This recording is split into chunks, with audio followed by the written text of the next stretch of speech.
Anxiety. What comes to mind when the word is spoken? Concern, doubt, distress, restlessness, dread, uncertainty. The list is endless. Anxiety is a mental health disorder that plagues hundreds of millions of people across the world. Whether in heavily urbanized cities or rural farmlands, it affects many walks of life. It's a feeling of unease, worry, and nervousness which doesn't just affect someone mentally but also physiologically, and to some degree physically too. It means different things to different people. To me, it's something that is very difficult to deal with. It's something that kind of eats away inside you, I think, sometimes. And I think it affects everyone differently, but how you cope is up to you. Not feeling like you're in control. It literally takes over your whole body, your whole mind.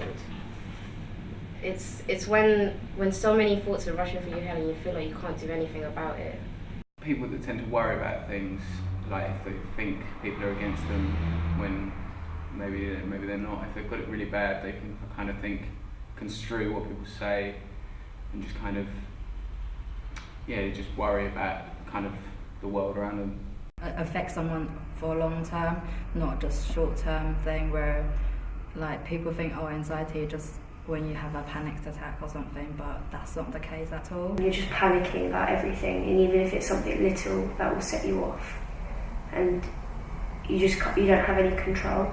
Many have stories from where it all began, what triggers their own anxiety, and even know of people who have suffered from it. When I hit rock bottom, I was suffering from quite bad depression and anxiety. I couldn't leave the house. I was taking really strong medication.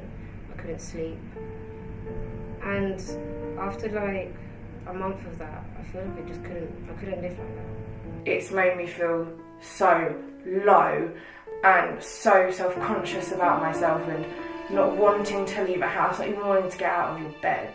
And looking at it that way, to know that I'm sitting here now, being able to get out of my bed every day, that even though it's a struggle, I can still do it. I still have the motivation there because of everyone around me that helps. When I first moved here, it was like the worst I've ever had it. It was almost as if like, when you're walking down the stairs and it's in the dark and you misjudge a step and then you fall. That is what it was like when I walked into my first lectures. I am suffering from post-traumatic stress disorder, which anxiety comes as part of the diagnosis. So with me, that I used to be afraid to go out where I think everyone surrounding me is talking about me or judging me. It's very difficult because you do feel like you're alone all the time, and sometimes you just want someone to reach out their hand and that's it, that's all you need. But to get there on your own, I think it's very difficult, but I know that I've always struggled since about 6-7 years now, but I'm still standing here fighting. I find going to the gym gets out a lot of my anger. Going for a walk, talking to people and just having people around. But it's such a difficult thing nowadays to deal with because of social media making it worse. But it's a horrible, horrible thing that I think everyone, especially at a young age, goes through, and it's difficult to deal with. And I think once people understand that it's not a scary thing, it's something that is there and that you're not alone, I think it will help everyone else. People who have not experienced anxiety always try to help, but because they can't relate or fully understand it, they just end up making it worse. You can't go any lower than what you are now. You feel like, it can only get worse, but it can't. You are at the lowest that you are, and you can only go up from that. So just think positively. Not everything's going to be negative in your life. Like, you've got to overcome it. Just push yourself to do things that you're not comfortable with, obviously within the limit that you think you can handle, and day by day you will get better. Take control of your life. Anxiety is always treated a certain way by the public. You often hear, get over it, or calm down, and even, it isn't real. However, it is not the case, and those who suffer from it learn to control it rather than it disappearing. Living with it day to day that's absolutely rubbish. When people go, "Oh, just cheer up," they have no idea. It's not easy just to cheer up. I do definitely believe that, you know, the statistic, I think it's like 1 in 12 young people have either anxiety or depression. I definitely believe it's a much smaller than that. I think everyone in their life goes through anxiety and depression at some point, just they haven't acknowledged it yet.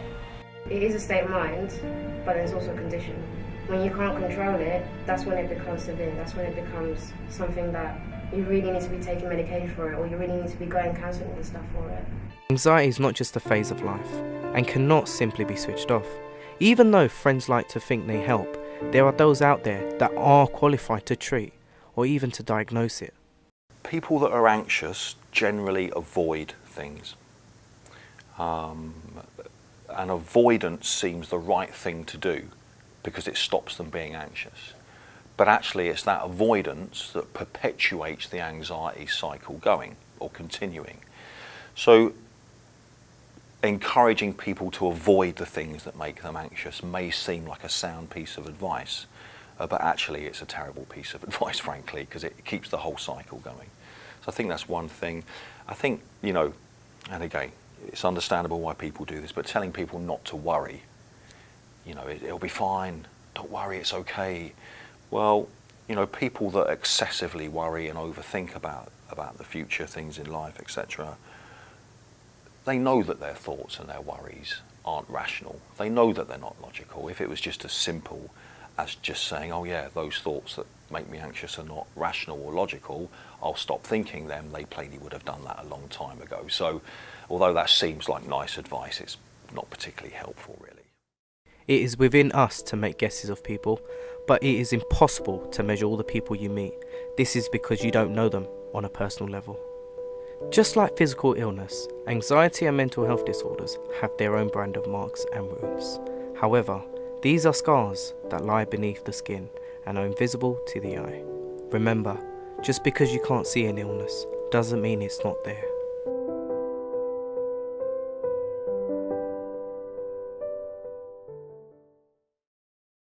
Take control of your life.